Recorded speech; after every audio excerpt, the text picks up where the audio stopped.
Hi, this is video 1.2b, more limits graphically. The question is, what is the limit as x approaches 1 of x squared plus 3? Now remember, this is a two-sided limit, so you have to make sure that from the left and from the right at x equals 1, that they equal the same thing. Okay, so the limit as x approaches 1 from the left, there is no dot there, let me get rid of that dot. Okay, let me be here. So if you follow this little plus sign here, the limit as x approaches 1 from the left is approaching that height of 4. And the limit as x approaches 1 from the right is also equal to 5. Hence the two-sided, is equal to 4. I'm sorry, 1, 2, 3, 4. In both cases, they're approaching that height of 4.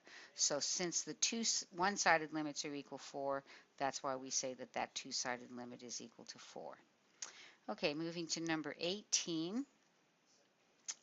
They want you to find the limit as x approaches 1 of f of x, and here's our graph. Here's the equation, but don't worry about that for now. We're doing it graphically.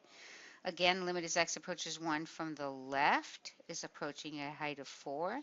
Limit as x approaches 1 from the right is also approaching a height of 4. Limit as x approaches 1 from the left is equal to 4. Limit as x approaches 1 from the right is equal to 4. You will notice there is a point here, but we don't care about that point because that's what's happening at x equals 1. We're not interested as to what happens at x equals 1, only near x equals 1. So again, the answer will be 4, and the reason is because the two one-sided limits are both equal to 4. Actually, I'm going to keep this. Okay, I think I have one more, number 20. So here, as you can see from the graph, this is the first example where we have a vertical asymptote right here.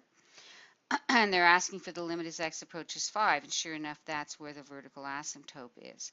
So again, if you're looking at the limit as x approaches 5 from the left side, here's 5, here's the left side of 5, here's 5, here's the right side of 5. So if you're on the graph on the left side of 5 and you're approaching x equals 5 from the left, you'll notice that where you're heading is down to negative infinity. The limit as x approaches 5 from the right, you'll notice it's going up towards positive infinity. Now, since neither one of those actually equals a real number, we could say that those two limits do not exist. Okay?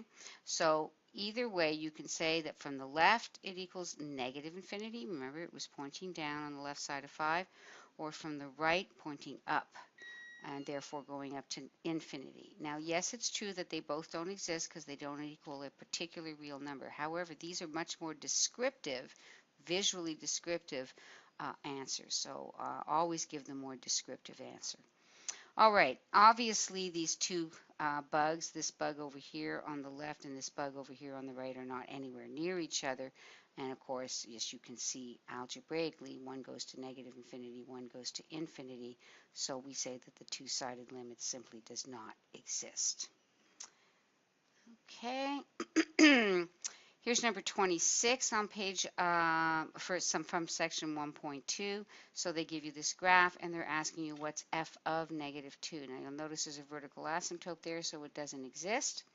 What is the limit as x approaches negative 2 from both sides? You'll notice that the limit as x approaches negative 2 from the left is negative infinity, from the right is positive infinity, so that would also not exist. Okay? What is f of 0? There is an actual point here, 0, 4, so that will be 4. D, what is the limit as x approaches 0? Again, from both sides.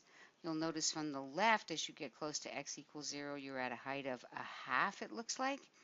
But as you approach x equals 0 from the right side, you're at a height of 4. So that two-sided limit would not exist. F of 2, there is no point with a 2, so that would not exist. Undefined or does not exist. They then ask you for the limit as x approaches 2 from both sides. So going back up to the picture, the limit as x approaches 2 from the left is a half, it looks like. Also from the right, it is a height of 1/2. So that answer would be 1/2, which is, I hope, what I put, and it is. Okay, the next one is f of 4. F of 4, you'll notice there is an actual point here, which is the point 4, 2. So f of 4 will equal 2. And finally, they want the two-sided limit as x approaches 4. Let me just pull this over here for you to see it. The implication here is that there is a vertical asymptote right here. I don't know why they didn't draw it, but you can see that this is going up forever, this is going up forever. There's no way it could turn around and come back down, because that would put 2 points on the same vertical line, and this would no longer be a function, and they're calling it the function f of x. So in that there's a vertical asymptote, you'll notice that the limit as x approaches 4 from the left is infinity, which doesn't exist. Limit as x approaches 4 from the right is infinity, which doesn't exist. So there are different ways to write this. One answer, of course, is that it doesn't exist, but they are both going up to infinity. One could say that it equals infinity. And for the last question, number 28, use the graph of f to identify the values of c for which the limit as x approaches c of f of x exists. Okay, so where does it exist? So the question is easier. Where does it not exist? And it exists everywhere except for where it doesn't exist. So you'll notice here, although there's a break in the graph, we're not talking about breaks in the graph, we're just looking at limits. The limit as x approaches -4 from the left and from the right are approaching that same height of 2. So we have no problem at -4.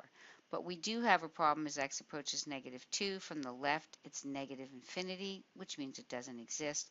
And same thing from the right, negative infinity doesn't exist. So we have a problem at -2.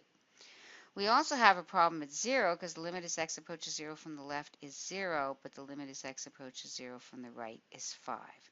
So far we have two places where it does not exist, which is -2 and 0, and you'll notice everywhere else there's no breaks or jumps of any kind, and all those limits are okay.